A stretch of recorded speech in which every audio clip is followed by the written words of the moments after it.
Oh, goody.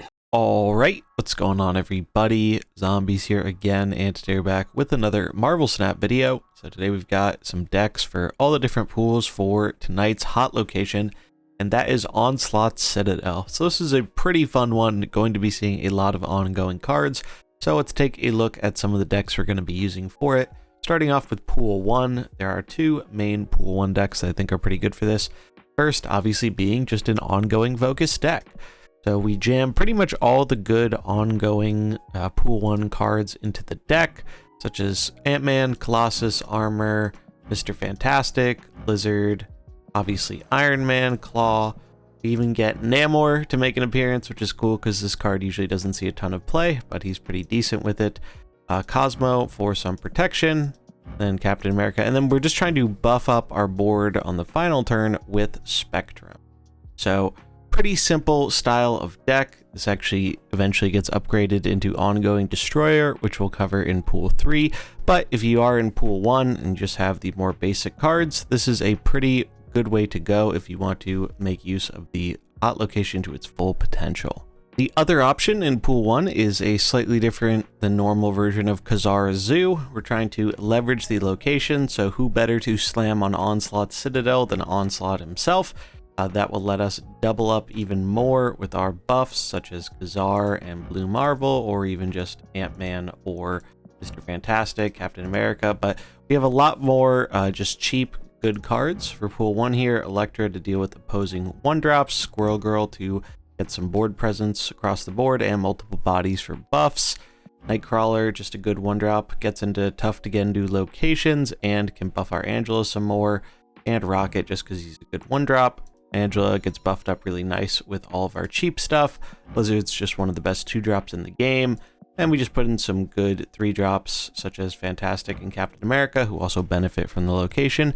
And we have ourselves a deck. So if you like the kind of more zoo-y style game plan, this is probably what I'd recommend for Pool 1. Moving on to Pool 2, we have our upgrades to the Pool 1 Zoo deck. The main upgrades we have here are some better 1-drops, so Iceman and Korg for some good disruption, and we have a better critical mass of 1-drops because of that. I also decided to pop in Shang-Chi, because I do expect there to be some bigger stuff going around with this location, but this is definitely your tech spot, so if you're not seeing a lot of big stuff, this is definitely a card you could replace, but I think with the location we are going to see some bigger stuff trying to use the ongoing. But definitely a solid upgrade and choice if you want to use a Pool 2 deck. And then our other Pool 2 deck here is Devil Dinosaur. Obviously, this is a very sensible choice since this is one of the better decks in Pool 2 and actually stays good even in Pool 3 somewhat. And it just benefits really, really well from this hot location. A super standard deck here, pretty much all the normal stuff you're used to seeing in a Dino deck. Moon Girl for Double Dino, White Queen, Agent 13, Cable, Sentinel to keep our hand big. We have Armor and Cosmo to protect our dinosaur. We do put Shang-Chi in here as our tech card, but you could also consider Enchantress or just another value card. But I do think Shang-Chi is going to be pretty good with this hot location. And then Chavez for a bit more consistency in getting the cards we want early on in the game. Moving on to Pool 3 and above, start out with some upgrades to our Pool 1 ongoing deck into Ongoing Destroyer. Definitely one of the better early Pool 3 decks you can get a hold of because you don't really need many Pool 3 cards. You really just need Destroyer, and then Mojo's kind of a bonus if you have him too, but not required.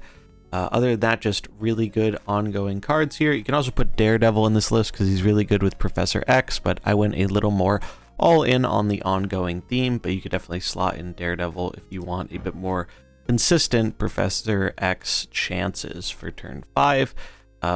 Still a really good deck, you know, it doesn't see a ton of play anymore, but I think that's just because the archetype is a little one-dimensional, it's a little predictable. I don't think that means it's bad. I think it's just not popular because people have played it, you know, a bunch, especially if they played at launch, and people just find other decks a bit more appealing, but I think during this hot location, it is going to be very powerful. Then another Pool 3 deck here. This is actually one of my own home brews from a while ago that I think will do pretty well with this is Omega Red. So the idea with this deck is we are trying to stack up an Omega red lane with other powerful ongoing effects, and then use Onslaught to double them at the final turn and use that to kind of steal a second lane. We have a lot of powerful ongoing effects. Iron Man, Claw helps us get another lane. Sarah can help us get 2 powerful things down at the same time. Magic helps give us an extra turn to find our combo pieces or get rid of a bad location. Ant-Man can be a nice boost to guarantee us the Omega red lane. Mystique can copy some of our other good ongoings, and then we just have some decent value ongoing cards, as well as some ramp cards to cheat out our big stuff a little bit earlier on. But this is a super duper fun deck. Obviously, if you're running into Enchantress, you probably want to slide a Cosmo in here because it is very weak to Enchantress.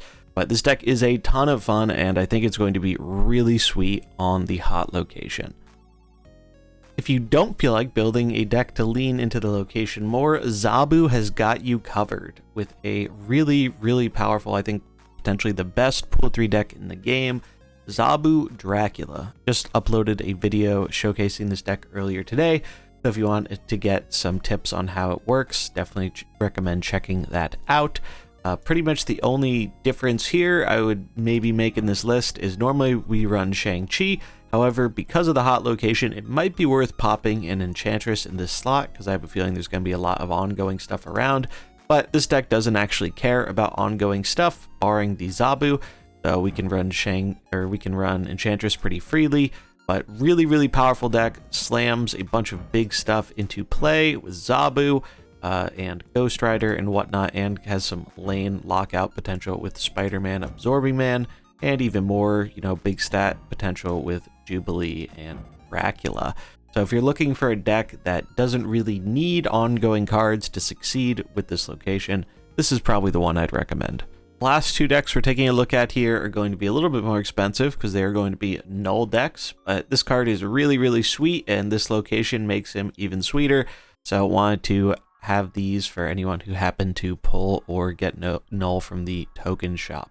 The first one is basically it's kind of a destroy deck, but instead of running the typical arrow and other stuff at the top, we're running null at the top.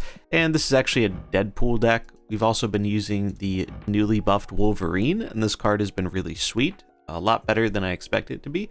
So that's super cool. It's been working out.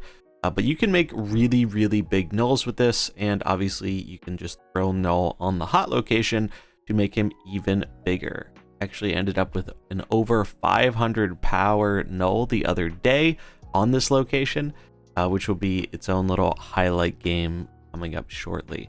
But null is super fun, and if there's any location that is a good excuse to take him for a spin, I would say that the Onslaught Citadel is probably one of, if not the best ones. But pretty standard death destroy deck here. We just have a few different cards like Forge for our Deadpool package, and we have some more destroy effects because they're good with null, like Venom and whatnot. So really sweet deck. I'm a big fan of it, and if you're looking for something to try out with null, this is what I would recommend. And that brings us to our final deck here, probably the whaliest of the bunch, as it does have 2 Pool 5 cards in Galactus and Null.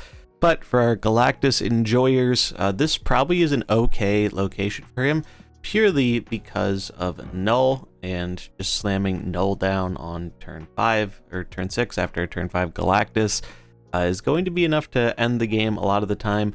Now, obviously, there are going to be a lot of other ongoing decks around, so I think there might be some more Cosmo, so you will have to be kind of aware of that. You're not always going to be able to Galactus into the Onslaught Citadel lane, but what you do, Null's just going to make it so there really shouldn't be a way for them to beat you unless they have, or you have priority and they have Shang-Chi pretty much. Other than that, it's a pretty standard Galactus shell. We just have some ways to draw cards with Adam Warlock and Yellow Jacket for the early game. Yondu helps feed the Null and gives us information about the opponent's deck. Daredevil, I think, is absolutely core in Galactus because you're often Galactusing on turn 5, so being able to see what your opponent's going to do so you know if they can counter you or not is absolutely huge.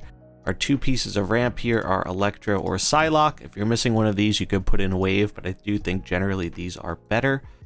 Cosmo can shut down one of the lanes from potentially arrowing us on our Galactus turn.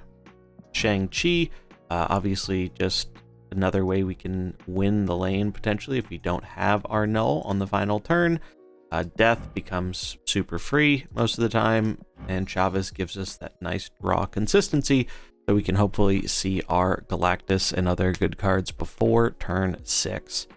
So that is our final deck here. Got quite a few good ones to take for a spin with this hot location, but that's going to wrap it up for this video. If you enjoyed it, remember to like and subscribe, and I'll catch you in the next one. Peace.